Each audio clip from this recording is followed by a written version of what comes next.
next inductee, you want to talk about ripping people's heads off, not literally but figuratively. Kevin Nagle. I got to broadcast his football games when he was an outstanding high school football player at Pleasant Valley High School out in Brunnensville. Kevin was from the class of 2000, was a standout football linebacker, was twice named the Pennsylvania State Athletic Conference East Defensive Player of the Year, which is a very impressive feat, and he won those back in 1998 and 2000, and was an Associate Press Little All-America First Team and Daktronics All-America First Team selection during his senior year. He was a four-time All-Pennsylvania State Athletic Conference East First Team selection, ranking second at ESU, with 447 career tackles and leading the Warriors in tackles all 4 years that he was on the football field. After graduation, he had a tryout with the Washington Redskins and played 7 years in the Arena Football League, advancing to the Arena Bowl with Orlando back in 2006. His coach, ESU head coach Denny Dowds, a legend in his own right, stated that Nagle was the premier linebacker in the Pennsylvania State Athletic Conference during his 4 years here at ESU. He combined speed, strength, and size to play sideline to sideline and downhill in the opposing backfield. The field was never too wide for Kevin Nagle. He was a team leader and got better and better every year, culminating with his senior season. You know, it was fun to basically be the PA announcer when Kevin was on the field, because if I didn't really see a play, all I had to do was say, "Tackle made by number 44, Kevin Nagle," and 9 times out of 10 I was right. And then offensive coordinator Mike Terwilliger recalls Nagle's intensity and passion for football week in and week out during his career. His abilities followed him to the next level as a professional. He also grew as a person here at ESU, seeing the importance of academics and excelling in the classroom. At Pleasant Valley, he coached linebackers for Mike's son and former Warrior standout Jimmy Terwilliger, adding to the development of a big 33 linebacker last fall. Kevin, a great guy on the field and off the field, and without further delay, here he is, welcoming into the ESU Athletic Hall of Fame, Kevin Nagle.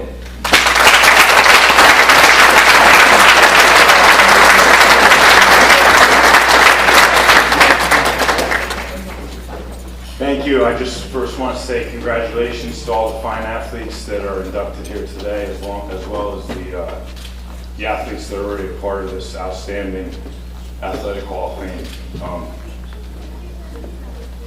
When I look back to when I was leaving Pleasant Valley High School, and I really didn't know where I was going or what I was doing or who I was, and I didn't have much direction, and I wouldn't be here today if it wasn't for my mother and my sister, who have been the foundation and given me unconditional love and support, no matter how good things were or how bad things were. And that's a big part of who I have become today, and thank you. I'd like to thank my teammates that I played with here at East Stroudsburg University, the people who nominated me for this. I'm not sure who that was, but thank you. The coaching staff at East Stroudsburg University is one of a kind. You know, you don't find Coach Dowds, Coach Terwilliger, Coach Lupin, Coach Santella, Coach McCallston. You don't find a group of guys in college, high school, anywhere that stay together for decades, and that's special, and that's something that, you know, when I had failed out at East Stroudsburg my first time around, and when I came back, that's something that I always try to remind myself how special this place was, and I always tried to remember, you know, when I was stretching for practice or whatever it was, anytime, just to try to be grateful and appreciative of what I had. I had a second chance, and you know, after East Stroudsburg, I had an opportunity to play a little bit of football, and that's when I really realized how special it was here, because you get to see different types of coaching styles and philosophies and attitudes, and that's when you realize that to be able to play here at East Stroudsburg was something special, because you don't, you know, I'm going to speak for football. I think it's like that in all athletics. You don't find coaches that care about people. You find coaches that look at you as another number to pass through the door, and that's not how it is here. You have a group of coaches here that you know, they want you to be the best football player you can be, but they also want you to be the best student and the best person you can be. And that's something special that I'm very grateful to have experienced here at East Stroudsburg.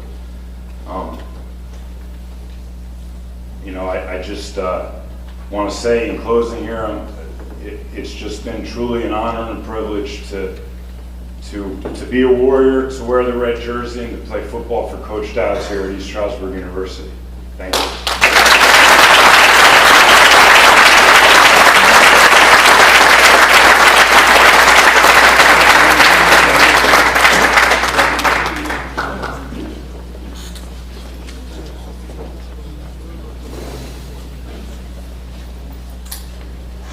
Up next is Cheryl Griffin Birmingham, class of 2001. A standout on the track, she graduated with 10 school records, 5 in individual events, and 5 in relays.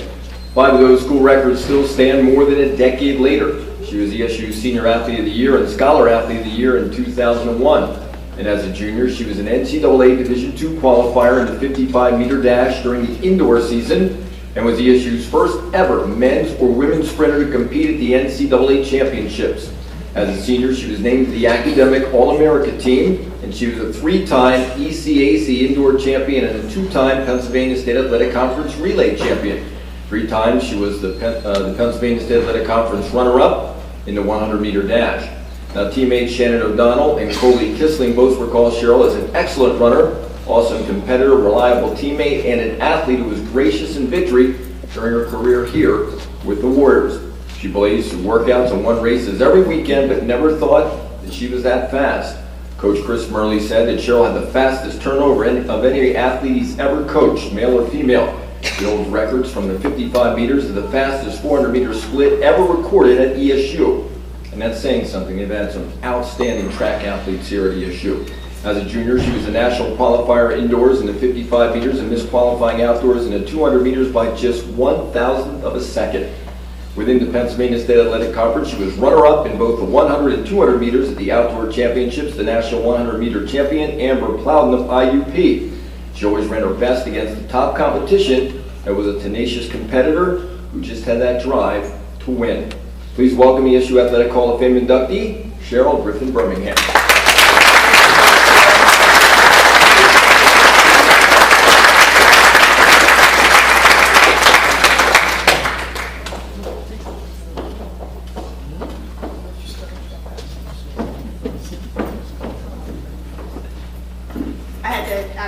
Take some notes too. Can't talk off the cuff like everybody has so far. As I look around this campus, although it's nearly unrecognizable due to all the changes made over the past years, I'm filled with nostalgia for the place that shaped my adult life.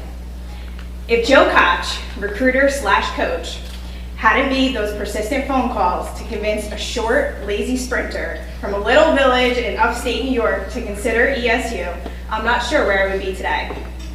At 18, I had no idea that my haphazard decision to attend ESU was the beginning of my journey to maturity and happiness.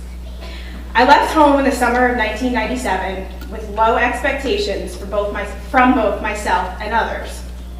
My high school coach said that I would be back home after the first semester, and I would never make it. I used his harsh words as a catalyst to be successful. Looking back, my bitterness toward him has faded. Who in their right mind would expect much from a teenager who skipped nearly as many classes as she attended and hardly ever actually completed a workout? Thankfully, my parents refused to give up on me and encouraged me to attend college. Shockingly, they refrained from pressuring me to run. I believe that the fact that my parents stepped back and allowed me to make running or not running my own decision sparked my desire to give it a shot. Then reality hit hard as I arrived in Hawthorne Hall. Although my parents resisted pressuring me to run, they could not resist signing me up for the all-girls dorm. It was then that I was faced with the truth of being unknown and alone for the first time in my life. On my second day, I was staring at the brick walls, wondering what the heck I was doing here, when my phone rang. I figured it had to be the wrong number.